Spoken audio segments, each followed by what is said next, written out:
नमस्कार शेतकरी मित्रांनो, मी Somnath Kapse MSc agri agronomy आणि आज आपण कलिंगड प्लॉट 40 ते 50 दिवसाचं झाल्यानंतर वेल अचानक बसते या विषयावर सविस्तर अशी चर्चा करणार आहोत.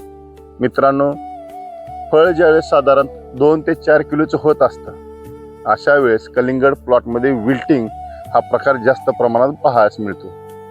तर आपण अचानक वेल का बसतो किंवा कलिंगड्यामध्ये सडन विल्टिंग का होतं याची कारणं काय सविस्तर बघूयात. मित्रांनो, पहिलं कारण, फळ मोठं होत असताना भरपूर प्रमाणात पाण्याची आवश्यकता ह्या पिकाला लागते. 35 ते 40 दिवसाला लागलेली कळी 65 दिवसाचं होईपर्यंत हे फळ साधारण 6 ते 7 किलो पर्यंत जातं आणि या अवस्थेत त्याची अन्नद्रव्याची तसेच पाण्याची मागणी भरपूर प्रमाणात वाढते आणि पोषणाच्या काळात जर पाणी कमी पडलं तर ती वेलीतील देखील पाणी खेचून घेतं आपलं पोषण करण्यासाठी आणि त्या ठिकाणी वेल बसते. त्याचबरोबर जर पाणी जास्त झालं तर त्या मुळावरती बुरशींची देखील वाढ होते.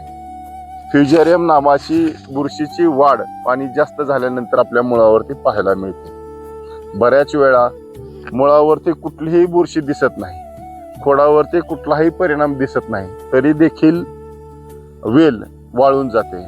अशा वेळेस फ्युजेरियम स्पेसीज वेलीच्या आतमधील जे जलवाहिन्या आहेत त्या जलवाहिन्यामध्ये वाढ करून त्या ठिकाणी त्या जलवाहिन्या ब्लॉक करतात आणि कुठल्याही पद्धतीचं बाहेरून लक्षणं न दिसता वेल अचानक बसते. दुसरी गोष्ट, ज्यावेळेस मुळं पाण्याच्या जास्त संपर्कात किंवा पाणी जास्त झाल्यानंतर येतात त्या ठिकाणी पिथियम नावाची बुरशीचा देखील वाढ भयंकर प्रमाणात होते आणि मुळं सडल्यासारखे होतात आणि ते जर आपण दोन्ही हातानं जर दाबलं तर मऊ अशा पद्धतीची साल निघली जाते आणि त्याच्यामधून दुर्गंधी सुद्धा येते.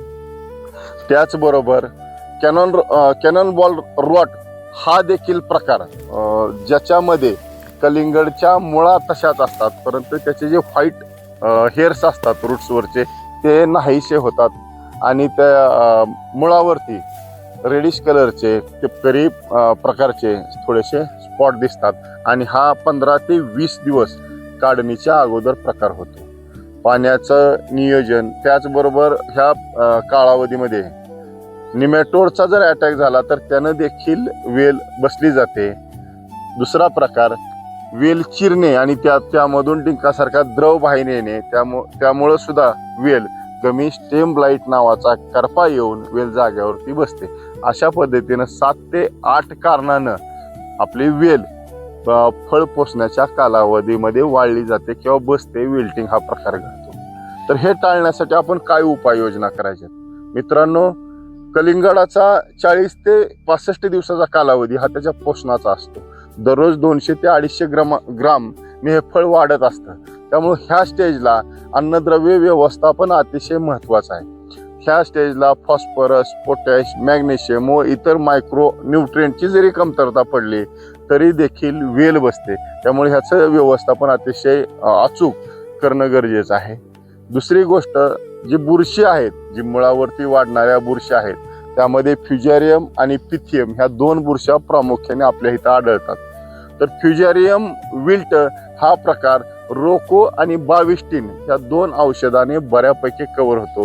हे दोन्हीही औषधं आंतरप्रवारी आहेत, झाडात पूर्णपणे त्याचा प्रसार होतो आणि फ्युजेरियम नावाचा जो बुरशीजन्य रोग आहे त्याच्यापासून आपली मुक्तता होते. त्यामुळं साधारण 35 ते 40 दिवसाचा प्लॉट आहे त्या स्टेजला ड्रीपमधून हे औषध रोको आणि बाविस्टिन देणं गरजेचं आहे. दुसरी, पिथियम रॉट किंवा कॉलर रॉट जो हा बुरशीचा प्रकार आहे तो टाळण्यासाठी आपले कलिंगड 40 ते 45 दिवसाच्या दरम्यान ॲलाइट 500 ग्राम आणि अँट्राकॉल 500 ग्राम सिलिकॉन बेस स्टिकरमध्ये मिक्स करून हे देखील त्यामधून सोडणं गरजेचं आहे.